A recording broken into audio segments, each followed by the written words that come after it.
Yeah, man. It kind of the post speaks for itself.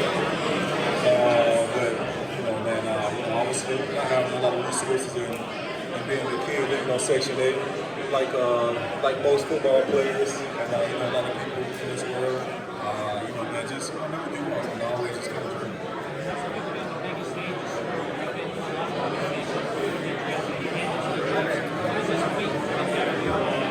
It's been a dream come true. It's been amazing. I'm just grateful that the Chiefs allowed me to be part of this. And I felt that I could help them get here. Being traded midway through the season as a veteran really doesn't happen that often. And so for myself, man, it's a unique situation. They've embraced me and I've embraced the city.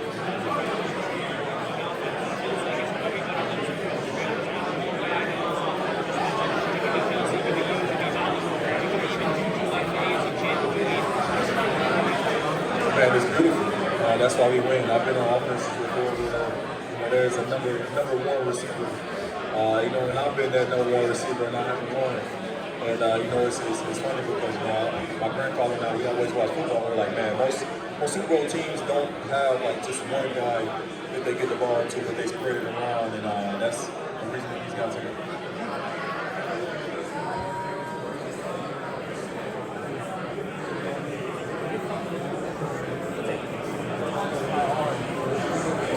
Of course, it was a priority for me playing as long as I have, and having all the accolades, all pros, Pro Bowls, being the highest paid a couple times. I feel like it was a priority for me to finally play meaningful football and try to get a championship. D-Hop, you, in your first Chiefs game against the Raiders, you ran an out route, and Mahomes threw the ball yards before you broke.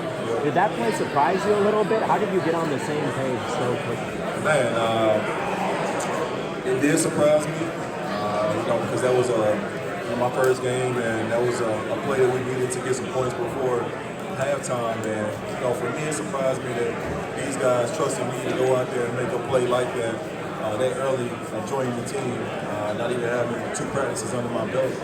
And so for me, it gave me a confidence that I'm part of this team, and these guys trust me to go out here and I belong here. And it surprised me how on time the ball was. Yeah, it surprised me too with your first game there. Do you think Mahomes intentionally released it a little early to maybe send you that message? I think I'm not sure, man. He might have been getting pressure, but I think we didn't have that much time. I think it was I might have caught it with 2 seconds left. Okay. So I think just him playing a lot of ball, we playing a lot of ball. We knew, that we had a couple seconds. Everybody eats in this offense, but how would you describe your specific role in relation to everybody else in this proceeding? Man, whatever I can do. My role has been different. There's been games where I had 1 catch, some games where I didn't have a catch, and some games where I had a lot of catches. But it's been fun, man. I think for me, the game where I didn't have a catch, it's probably my funnest game. And so it's been cool, man. I appreciate about this team.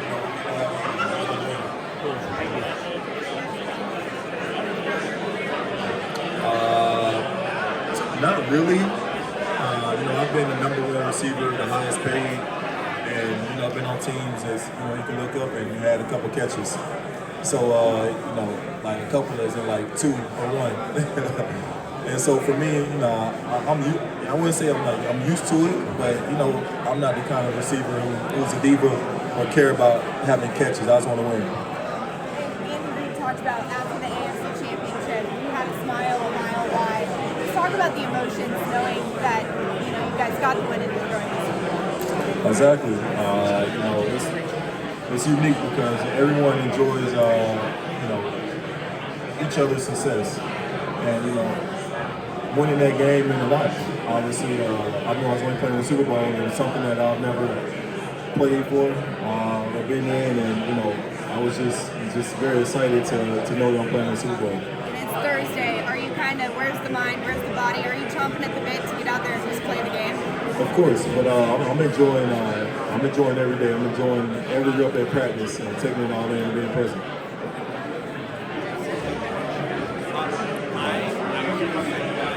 I do it because for myself, I didn't have a lot of resources. I really never had a lot of people give back to my community or to me. And so for me, it means a lot. And I always want to do something that no one done for me. And I've been around some great people. A guy named Gary Bales, who does a lot of charitable work, not just in America but in Africa. He's been a mentor to me. I know you've been on the wrong and tough side of this rivalry when you played for the Texans, and I know that Deshaun Watson, Bill O'Brien, were there any tough lessons that you learned being on the other end of this rivalry? The tough lessons, the tough lessons I learned. Oh man, shit. we was up 24-0 on these guys, and they came back. The closest, I would say, the best team I've been on. Man, I would say, don't take it for granted. Just don't take anything for granted, because you never know. Like myself, I was on what I thought was a Super Bowl team, and I got traded the next year. And so, man, just be appreciative and don't take it for granted. So then my follow-up question will really make you feel a little bit better. If you can't beat them, join them, right? So with that said, you got Andy Reid, you have obviously Travis Kelce, and you have a myriad of other superstars. Would you say that Andy Reid has been like a father figure to you, and describe the rest of this Chiefs team in terms of how they welcome you, and the fact that you can welcome so much talent around you? I would say, you put it very well. Andy has definitely been a father figure to me. Bringing me here, I think that's something that obviously we had a part of, and everyone in this organization. And since I've been here, Andy has, taught me a lot of lessons. How to be a pro. I thought I knew how to be a pro, and I've been playing 12 years. And he's pushed me to be an even better professional, and not just that, but a person and a leader. And so, for me, man, I'm very grateful, and everything he says I absorb, mentally. I'm not one to talk about the business side too much, so I'll try to make it very easy to answer. Number one, you played for teams where you made a little bit of money. Is this the type of environment where it would be easier in the future to take a little bit of a discount to stay here in Kansas City? Oh, of course. I think anyone, especially like myself, who's been highest paid and made a lot of money, would trade that to be in a situation and play for a championship. This feeling right here is better than any feeling I've had since I've been playing in the NFL. And so, obviously, you have to go out and get your money's worth. And if you're having a Jamar Chase kind of year, you can't sit there and ask for a discount. But I'm not a Jamar Chase right now, and I'm not Justin Jefferson. But for those guys, I would say, like a T. Higgins, man, if I can get those guys advice, my younger self, go out and try to get on a team where you can win a championship. Thank you.